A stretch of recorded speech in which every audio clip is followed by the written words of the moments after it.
Hello viewers, yes, this is Ranjana ma'am and you are watching Yes, it's mine as well as your channel. And you know what's coming? Today I'm going to teach you all the story Lost Spring. This is for my CBSE 12 students. Many of my ICSE students after 10 they change board. And then they keep on urging me, ma'am, why don't you upload something for the CBSE people? So it is at their request that I have decided to upload CBSE videos also or stories related to the CBSE 12 syllabus. First it will be 12 and then I'll do 11. 12 why? Because board. So today I will be teaching you all Lost Spring. Lost Spring is the story of the underprivileged children who live in our society but they are deprived of the joys of childhood.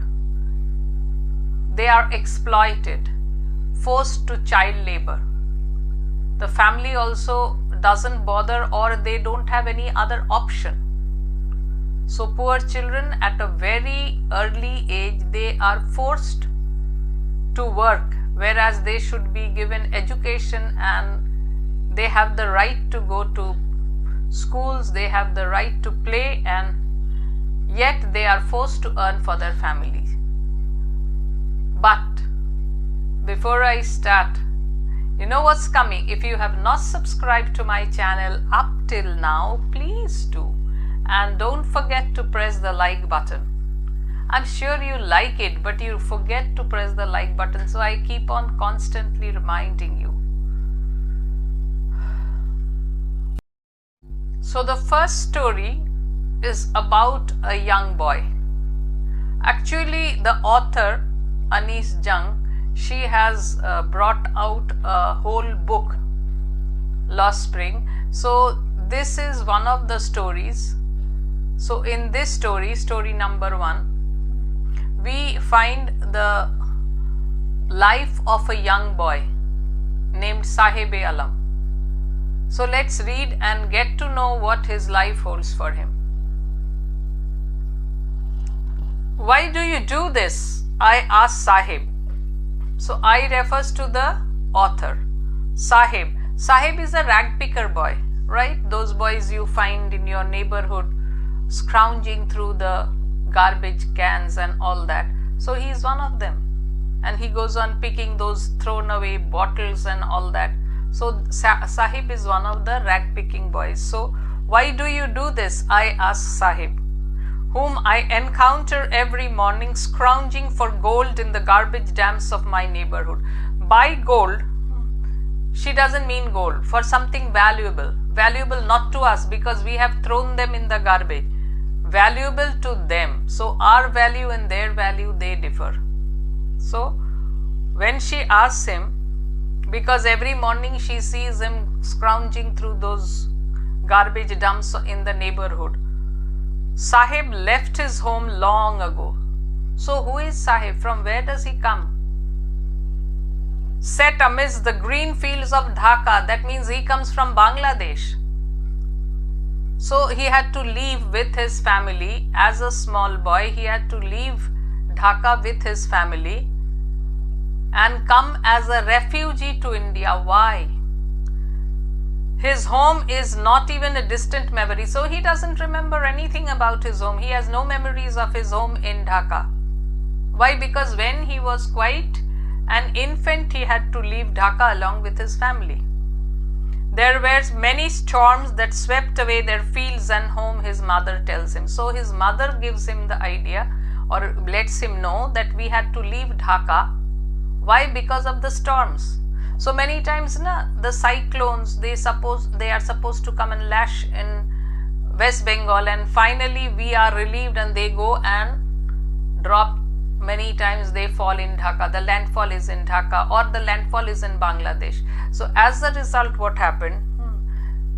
The people of Dhaka, the people of Bangladesh, they suffer a lot on account of these cyclones and thunderstorms and all that.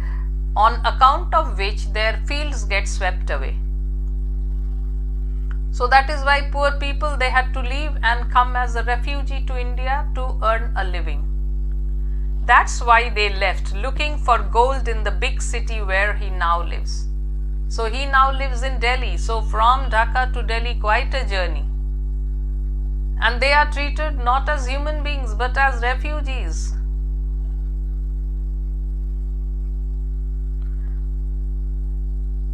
I have nothing else to do, he mutters, looking away. So he doesn't make direct eye contact also. So he says, because I don't have anything else to do, I keep on rag picking. Go to school, I said glibly, realizing immediately how hollow the advice must sound. So she had said this, had she thought while saying this that go to school? A hungry stomach, when a family is hungry, education is not more important to them. What is important to them is to fill their stomach. Food is more important than education. So her advice is really a hollow one. There is no school in my neighborhood. When they build one, I will go. So he is not averse to learning. Maybe those who don't get education, there are many who would want to study. Saheb could be one of them. So he says, in our neighborhood there is no school. When they build one, I will go to school. That means he is eager to learn. So many children are deprived of education, whereas many, their parents pamper them, send them to school and they don't study. If I start a school, will you come? I asked, half joking. So the author asks in a joking manner that, well, if I start a school, will you come and attend my school? So he, poor boy, he takes it seriously. He doesn't understand her joke. So what does he say? Yes, he says, smiling broadly. A few days later, I see him running up to me. Is your school ready, poor boy? He doesn't even know that the author had joked with him. And second thing, school is not something you can build within a few days. School cannot be started within a few days. But poor boy, he doesn't know this, and he comes running to the author and asks, is your school ready? It takes longer to build a school, I say, embarrassed at having made a promise that was not meant. Yes, she herself feels embarrassed. I shouldn't have said this to him, because I made such a promise which I didn't mean to. She has no intention of starting a school, and it's not an easy job.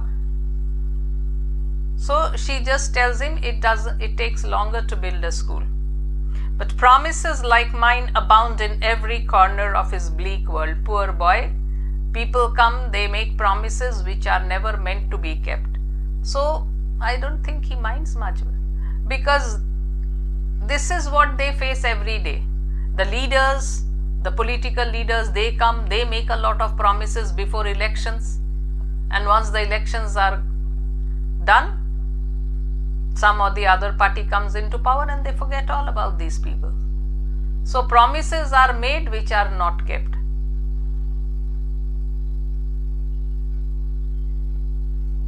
After months of knowing him, I ask him his name.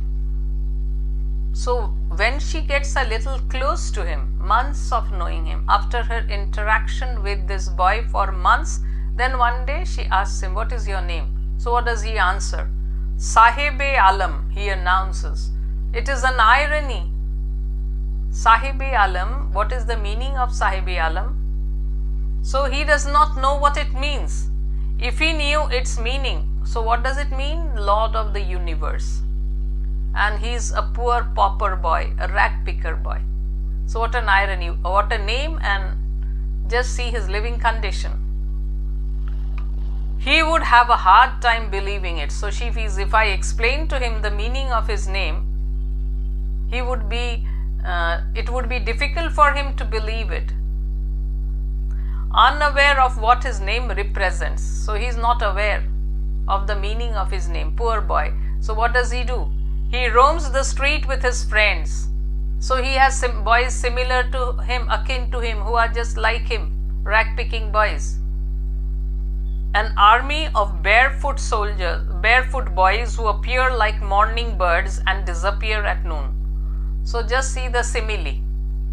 These rag-picking boys are compared to the morning birds. The early bird catches the worm. So it's for them also the same. Early in the morning, before the garbage van comes and takes all these garbages, they come and they keep on scrounging to find something of value to them. That is the gold. Don't think that someone has thrown a gold bangle or a gold chain there and they are searching for it. To them, gold means something valuable. It can be anything.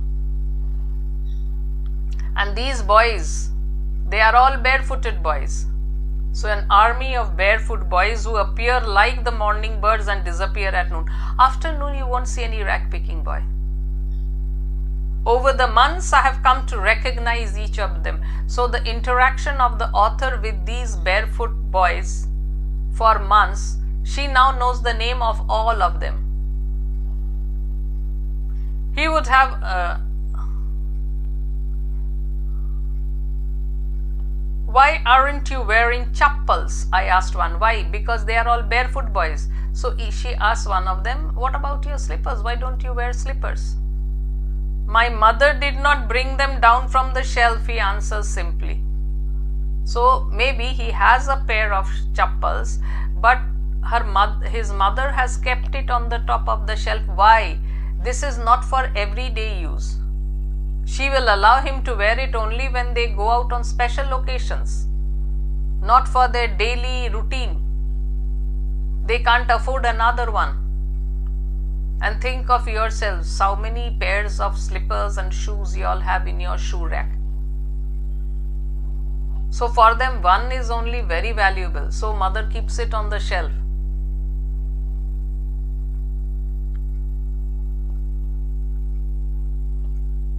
So that it is beyond his reach.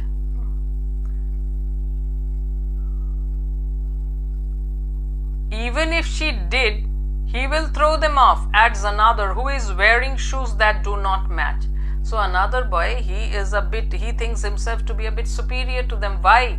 Because he is wearing shoes but they don't match. Maybe he is wearing one shoe of one type and on the other foot he is wearing something of the other type.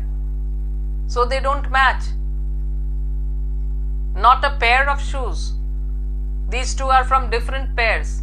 And yet he has put them on and he must be feeling proud. At least I have a footwear. They are barefooted boys. So when the author asks this boy, why aren't you wearing chappals or slippers or whatever? So this boy says that even if the mother had not kept it on the shelf, he would have thrown them off. So trying to show that this boy is careless. When I comment on it, comment on what? On the boy who said he was wearing different pairs of shoes, not of the same pair. So she says, why are you wearing shoes of different pair? He shuffles his feet and says nothing. So he tries to put one of his foot back, slide them on the other, but he has no answer. Actually, he has found one of one pair and the other of the other pair and he is putting it to use. I want shoes, says a third boy. So third boy makes a demand, I want shoes, who has never owned a pair all his life. So he doesn't, at least this boy has one of one pair and the other of the other pair. Another one has it on the top of the shelf. But this third boy, he doesn't have any. So he wants shoes. Traveling across the country, I've seen children walking barefoot in cities on village roads. It is not lack of money, but a tradition to stay barefoot is one explanation. Some of them explain that no, it's not that we cannot afford to buy a pair of slippers, but actually it is our tradition to walk barefoot. What an explanation. I wonder if this is only an excuse to explain away a perpetual state of poverty. So their condition is of never-ending poverty, but they try to give this excuse. That it's not that we don't have money, we cannot afford one, but it is our tradition to walk barefoot. to just to hide their perpetual state of poverty. I remember a story a man from Udupi once told me. As a young boy, he would go to school past an old temple. So, story within the story. Where his father was a priest. So, the father was a priest in a temple, and the boy would, while going to school, he would make a visit to this temple. He would stop briefly at the temple and pray for a pair of shoes. So while going to school, he would pay a visit to the temple and pray to the god or the goddess, whoever was there, whoever's idol was there. He would pray, please give me a pair of shoes. 30 years later, I visited his town and the temple, which was now drowned in air of desolation. In the backyard where lived the new priest. So times have changed. So the father is not the priest anymore. Now that young boy has become the priest. He is the young priest. There were red and white plastic chairs. And a young boy dressed in grey uniform, wearing socks and shoes, arrived panting and threw his school bag on a folding bed. So this young boy must be the son of that young boy who had prayed to the god for a pair of shoes. Now he is the priest and his son returns from school in a prim and proper uniform. Shoes, socks, everything. Looking at the boy, I remembered the prayer another boy had made to the goddess when he had finally got a pair of shoes. Remember that boy 30 years ago, that boy, he had prayed to the god for a pair of shoes. And later when he had got the pair of shoes, what had he asked God? Another prayer. Let me never lose them. The goddess had granted his prayer. Young boys like the son of the priest now wore shoes. So this boy in the school uniform is his son. But many others, like the ragpickers in my neighborhood, remain shoeless. So through this we also get to know that these people who don't get enough, they know how to value their belongings. So that is why first he asks God for a pair of shoes. Once he gets it, he prays that he should never lose it.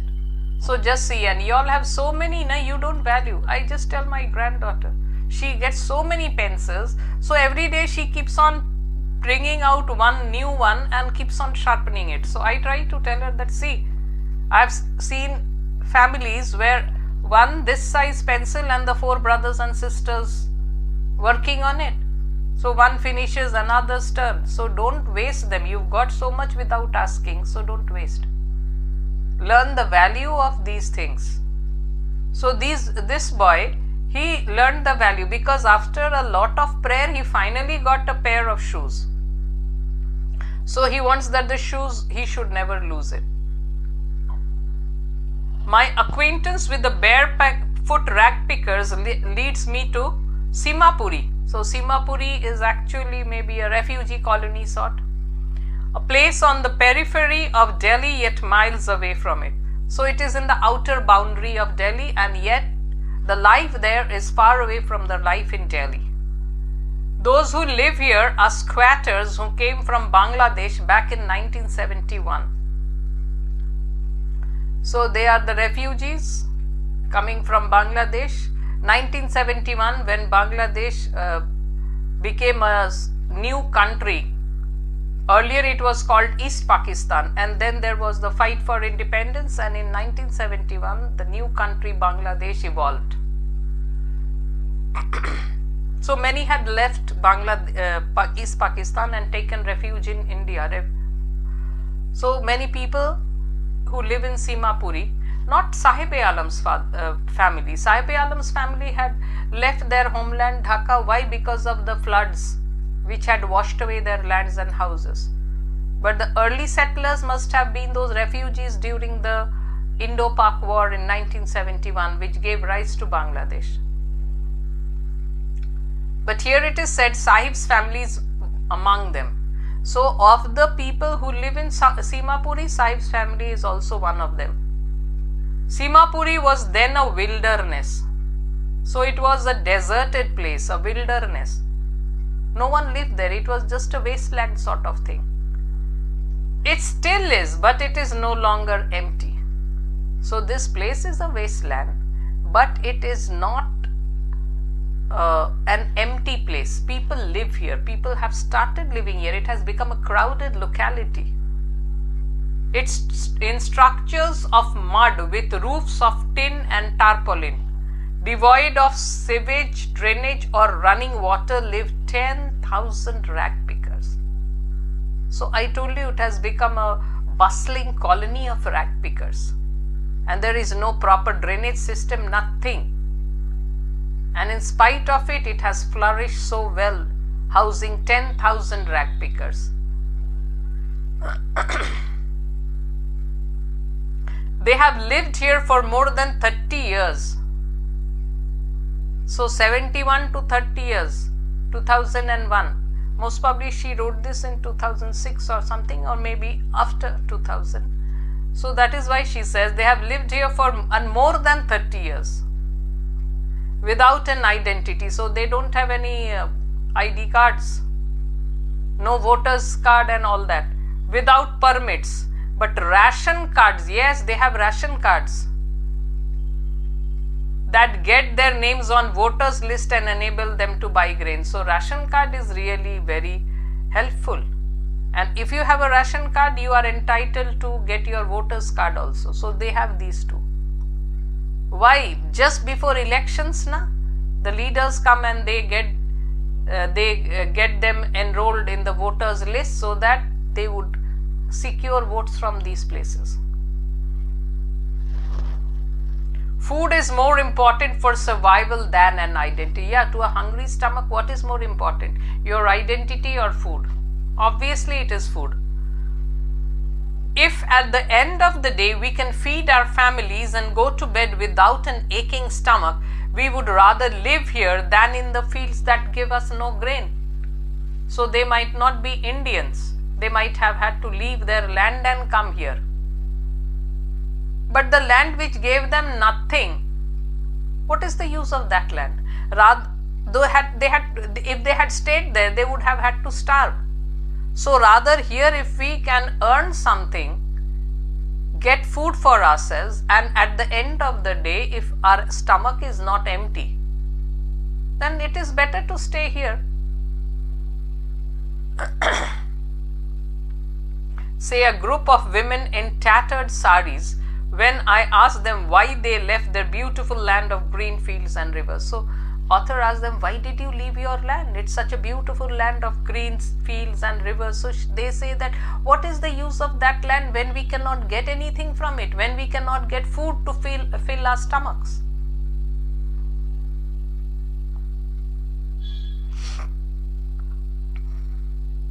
Wherever they find food, they pitch their tents that become transit homes. So they are like the gypsies. The gypsies, they go and pitch their tents at a place, they stay there for certain days, and then they pack their belongings and then they leave the place and go away. So these people are also like that, the Banjaras. So wherever they find food, they pitch their tents and that becomes the transit home. So it becomes a temporary home for these people. Children grow up in them, becoming partners in survival. Children are born in this atmosphere, they grow up, and then they also fight for survival along with the elders of the family. And survival in Seemapuri means rag picking. So the profession of all these refugees in Seemapuri is nothing but rag picking. Through years, it has acquired the proportions of a fine art. What is referred to as the fine art? Rag picking. Garbage to them is gold. It is their daily bread, because from garbage only they get their earnings. So they pick up things, maybe those bottles and all that, and they go and give it to those kabadis, or maybe newspapers also, or something, and then they sell it, and in return they get some money. a roof over their heads, even if it is a leaking roof. It may be a leaking roof, so it will be leaking at some places, but not all places. At least they have a roof. Even if it is leaking, but there is a roof. It's not that the top is open. But for a child, it is even more. For a child, rag picking has more than the value it has to elders. I sometimes find a rupee, even a 10 rupee note. Sahib says, yeah, by mistake someone must have thrown it away. And he finds a rupee or a 10 rupee note. Sahib says his eyes lightening up, his eyes growing bright. When you can find a silver coin in a heap of garbage, you don't stop scrounging, for there is hope of finding more. So yes, someone must have thrown some papers, and with it a 1 rupee coin has also gone. So he finds it. So when you find this, it makes you eager to go on scrounging even more, because there is hope you might find some more money here. It seems that for children, garbage has a meaning different from what it means to their parents. So these parents, they search for things and they go and sell it to those people who collect these garbages, and then maybe they use it for some purpose. But these children, it has a different meaning. For the children, it is wrapped in wonder. For the elders, it is means of survival. Many times they find broken parts of toys. I have seen in one of the boy a broken piece of toy thrown from any home, and he was very happy playing with it. The toy was broken in places. I don't remember what it was, but it made a mark. It made an impression on me. So yes, and he was so happy with it.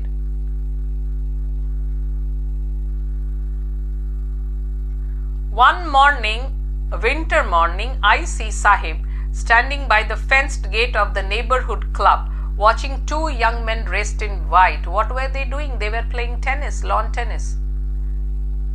In white, playing tennis. I like the game, he hums, content to watch it standing behind the fence. So he stands behind the fence and he is satisfied watching the game. He likes it. I go inside when no one is around, he admits. The gatekeeper lets me use the swing. Why does he go inside? Not to play tennis, of course, but there is a swing inside. The gatekeeper also not so privileged, a little more than them. Why? But he has pity for this boy and he allows him. And then he goes and uses the swing. When you are young, you have a fascination for these swings. Sahib too is wearing tennis shoes that look strange over his discolored shirt and shorts. So his shirt and shorts which he is wearing, they are discolored, and the tennis shoes, they are white. So it looks very strange because the shirt and the shorts doesn't go with his white tennis shoes. Someone gave them to me, he says in the manner of explanation. So the narrator, author must be looking at his shoes. So he explains, I got this from someone donated it to me. The fact that they are the discarded shoes of some rich boy who perhaps refused to wear them because of a hole in one of them. So the one of the shoes which Sahib is wearing has a small hole. So the shoes must have belonged to a rich boy, and the moment there was a hole in the shoe, he discarded it. I'm not going to wear it anymore, and obviously you can't blame him. But for Sahib, it is a treasure. That small hole doesn't matter. At least he has something to wear to protect his foot. For one who has walked barefoot, even shoes with a hole is a dream come true. Yeah, pair of shoes of the same type, not one of one type and the one of the other which that boy was wearing. A pair of shoes. So he must be considering himself quite fortunate. But the game he is watching so intently is out of his reach.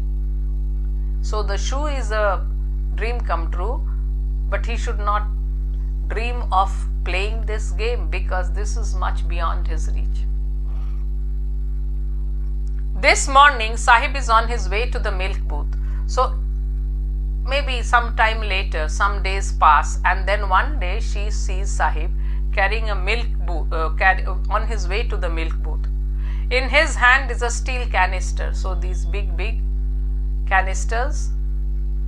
I now work in a tea stall down the road, he says, pointing in the distance. So he says, I now work there. I am paid 800 rupees and all my meals. So monthly 800 rupees and all his meals are free. So the family doesn't have to feed him, and rather for his job he gets 800, which will enable the family to lead a better life.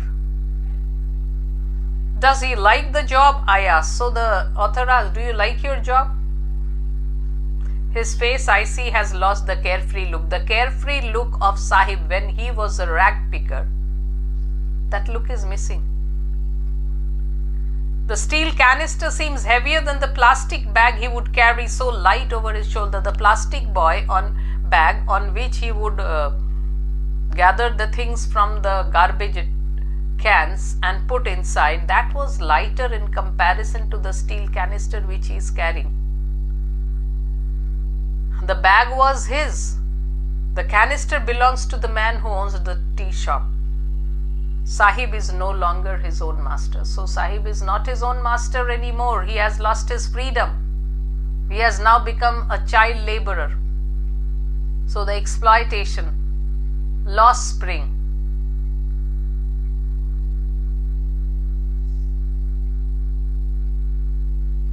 So this is the first part of the story. I mean, this is story number 1. In the story Lost Spring here in your syllabus, you have 2 stories. One is of Saheb-e-Alam, the rag picker boy, and the other is of Mukesh. Mukesh insists on being his own master. So Mukesh is another boy from the underprivileged society. So he says, I want to be my own master. I want to do something on my own. I'll be a motor mechanic, he announces. So, though his family belongs to the, their profession is to make bangles, but he is a black sheep of the family. He doesn't want to carry on with the profession of his ancestors. He wants to do something different. He wants to be a motor mechanic. The writer met a boy named Mukesh who aspired to become a motor mechanic. So do you know anything about cars? Who asked? Anish. She asked him if he knew anything about cars. I will learn to drive a car, he answers, looking straight in my eyes. His dream looms like a mirage amidst the dust of streets that fills his town, Firozabad, famous for its bangles. So what is Firozabad famous for? Bangle making. But his dream is something different. So mirage, in the desert, it seems that you will find water, and the more you proceed towards it, and it will go further away. So it is not, there's not real water, it's just a mirage. So his dream might also be like a mirage. The more he tries to get towards it, it will go far away from his grasp. Every other family in Firozabad is engaged in making bangles. So occupation or the job, bangle makers. It is the center of India's glass-blowing industry, where families have spent generations working around furnaces, welding glass, making bangles for the women in the land, it seems. But this bangle making has had a toll on their lives, on their eyes, on their health. And yet they don't want to change their profession. Why? Because it is something traditional. For generations they are bangle makers. So how can they must be feeling, how can we suddenly leave this profession? But there are some who think like Mukesh. Like Mukesh is one of them. He dares to break this tradition.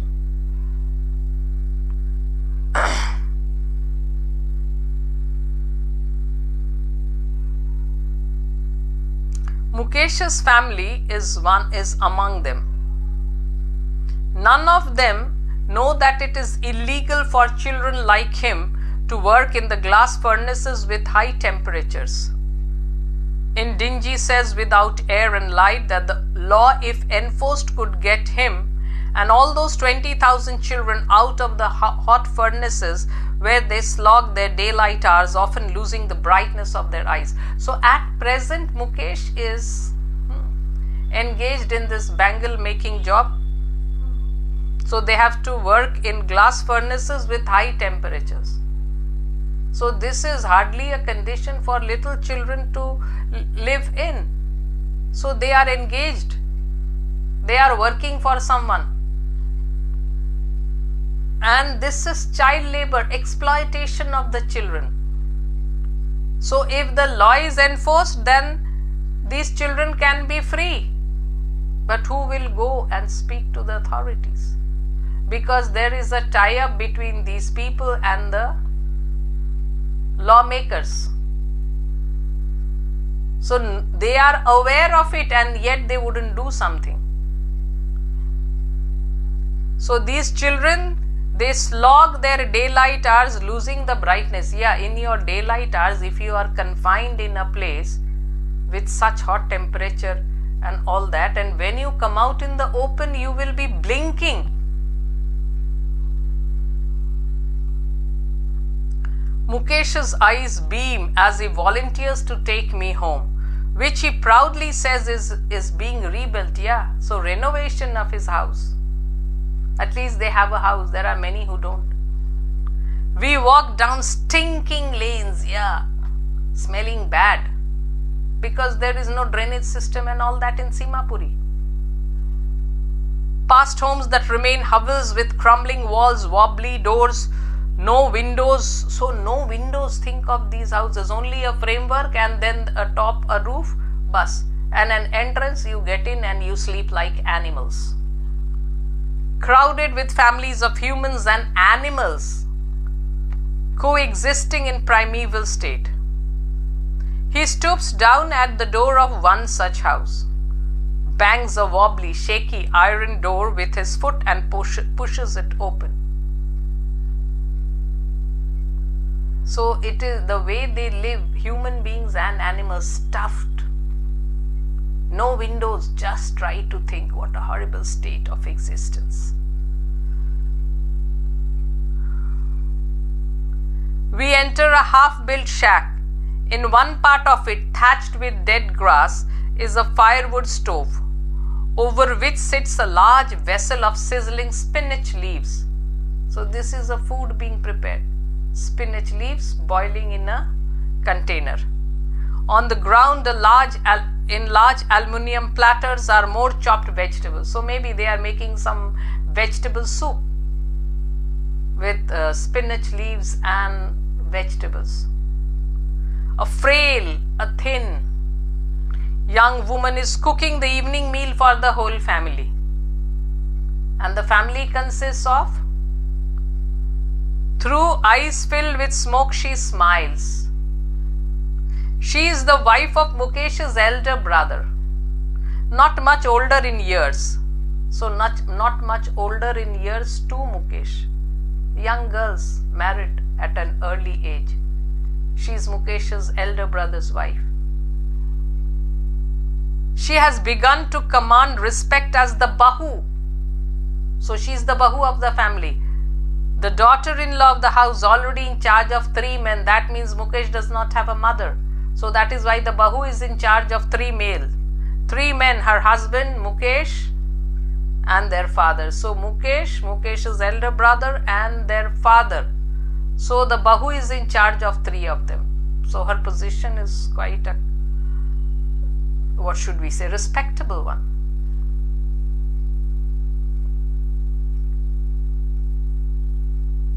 When the older man enters, who's the older man? Mukesh's father.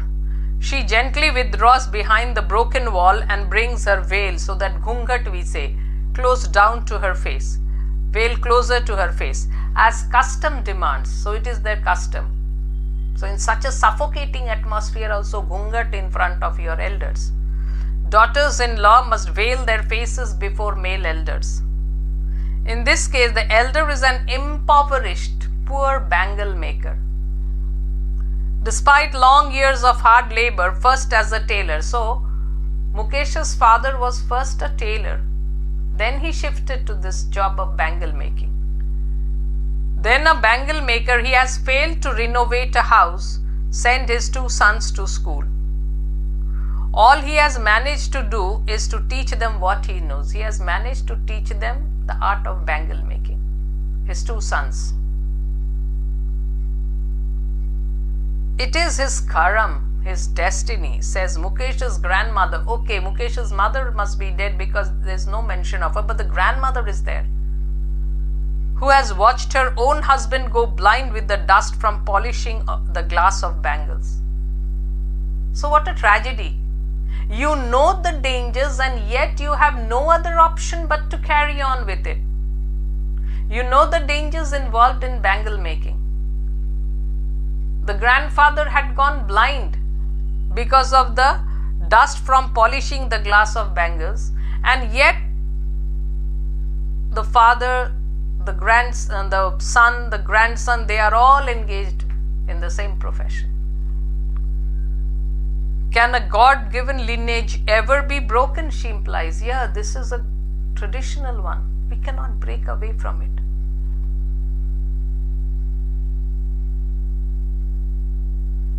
Born in the caste of bangle makers, they have seen nothing but bangles.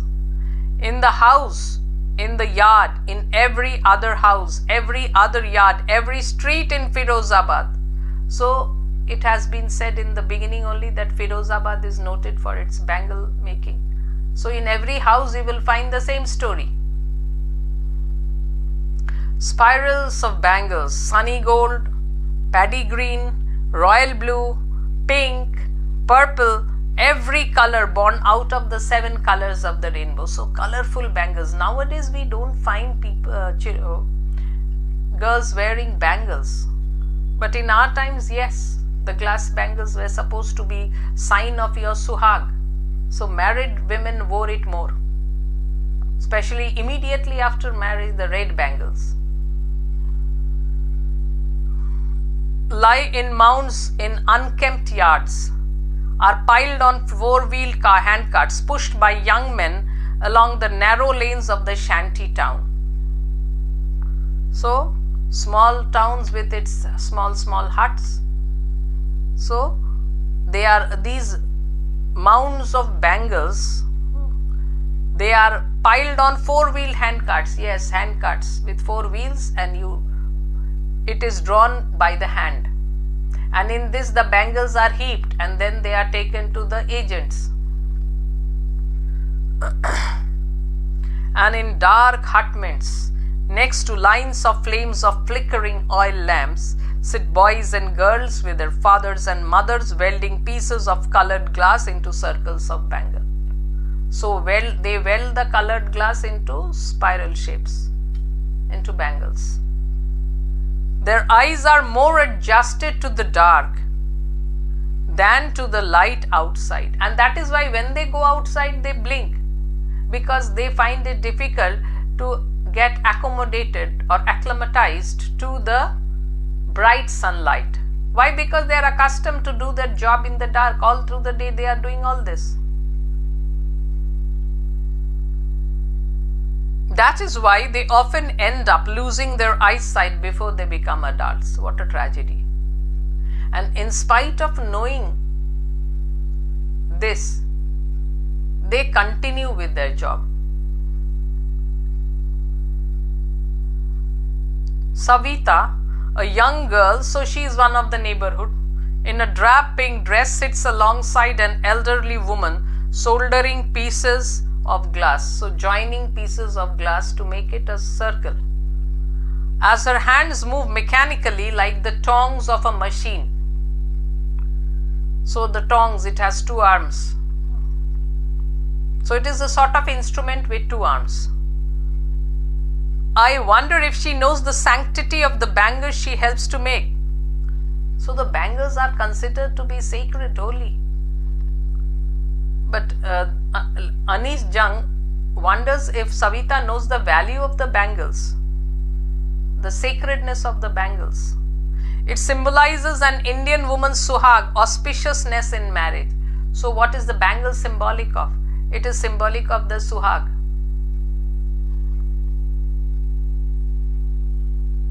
It will dawn on her suddenly one day. Yes, suddenly one day she will come to realize it. When? When her head is draped with a red veil. So head, yes, covered with a red veil.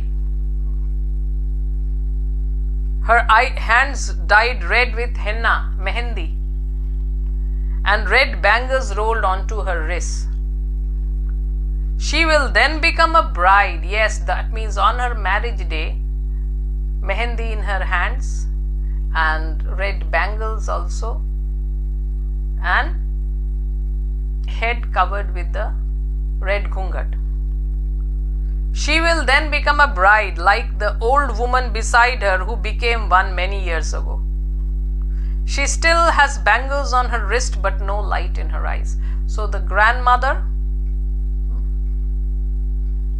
still has bangles, but there is no light in her eyes. Why? Because they, in spite of knowing the dangers of bangle making, they still keep connected to it. एक वक्त शेर भर खाना भी नहीं खाया, she says, in a voice drained of joy. She has not enjoyed even one full meal in her entire lifetime. Can you understand the poverty-stricken condition in which these people live? And we have so many choices which food to eat and which not to eat. Open the refrigerator and you will find stacks of food. No, I don't like this. Okay, try this one. No, not this one. Then that one. And if we don't like it, we throw it away. And think of these people. एक वक्त शेर भर खाना भी नहीं खाया. That means she has not enjoyed even one full meal in her entire life. That's what she has reaped. Her husband, an old man with a flowing beard, says, I know nothing except bangles. All I have done is to make a house for the family to live in. At least they are comparatively fortunate. Why?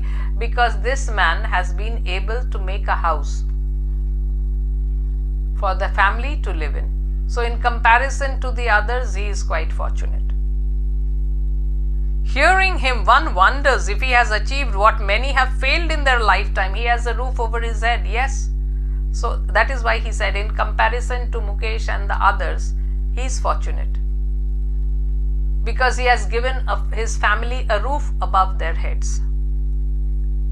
The cry of not having money to do anything except carry on the business of making bangles rings in every home. So every home, it is the same story. The young men echo the lament of their elders. Yes, so what the elders say, the young men say the same thing. Little has moved with time, it seems, in Firozabad. So not much changes have come in Firozabad. Time has as if become static here. Years of mind-numbing toil have killed in all initiative and the ability to dream. So the people in Firozabad, they don't dream anymore. Why? Because the labor which they are subjected to, it has killed all their initiative. At the end of the day, they just feed themselves and go to sleep. Why not organize yourselves into a cooperative? This is what the author is suggesting. Why don't you organize yourselves into a cooperative? I ask a group of young men who have fallen into the vicious circle of middlemen who trap their fathers and forefathers. So what do? They make the bangles and the middlemen pay them a minimum price. They take it away to the sellers in the city and they earn quite a good amount of profit without much work. The work is done by these people and the middlemen, they reap the harvest. Even if we get organized, we are the ones who will be hauled by the police, beaten and dragged to jail for doing something illegal, they say. So these middlemen are hand in glove with the police. The police are bribed. So if they organize themselves, the middleman will pay a little more bribe to the police, and the police will come and beat them up and frame them on false charges. There is no leader among them, no one who could help them see things differently. Their fathers are as tired as they are, so they don't have any leader who will come and show them the right path to come out of this vicious circle. They talk endlessly in a spiral that moves poverty to apathy, to greed and to injustice. So this is what their life is. Life consists of the greed of the middlemen and the police. Listening to them, I see two distinct worlds. One of the family caught in the web of poverty, burdened by the stigma of caste in which they were born. They were born in the caste of bangle makers. So because of this, they have to go on making bangles. And the other, a vicious circle of sahukars who lend money, middlemen, the agents, the policemen, the keepers of law, the bureaucrats and the politicians. They are the privileged people. And the other world is of the underprivileged ones. Together they have imposed the baggage on that child that he cannot put down. Before he is aware, he accepts it as naturally as his father. What is the baggage? The baggage is that of carrying on with the family business, family occupation. So the father puts it on his son much before he is aware of it. To do anything would mean to dare. So to do anything else. And daring is not part of his growing up. When I sense a flash of it in Mukesh, but in Mukesh he sees a flash of daring. He dares to dream differently. I'm cheered. I want to be a motor mechanic. Though he's still helping his brother and father, but he wants to come out of this. He repeats, he will go to a garage and learn.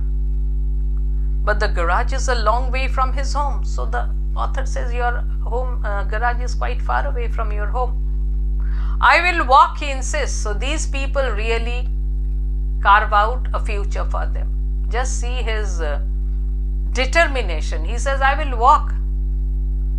Do you also dream of flying a plane? He is suddenly silent. Why? Because he doesn't know anything about planes. No, he says, staring at the ground. In his small murmur, murmur means what you speak in a soft voice, that is called murmur. So when he says no, that he speaks softly, is an embarrassment that has not yet turned into regret. He is embarrassed. Why? Because he doesn't know much of aeroplanes. He is content to dream of cars that he sees hurtling down the streets of his town. So the cars which pass through his town in Firozabad, he sees them and he wants to become a mechanic. Few aeroplanes fly over Firozabad. So flying a plane is not even in his dreams, because he hardly sees planes. Very few planes cross Firozabad. But cars he sees, and that is why he wants to become a motor mechanic. So this is where the story Last Spring ends. And I'm sure you will like the story. I'm not speaking of my explaining, but the story is wonderful. Anees Jung has highlighted the poverty-stricken children and their lives in such a touching manner. It touches our heart. So now that we have finished, you all can comment on whatever you feel after listening to the story, and I'm sure I have given my best in a very lucid language.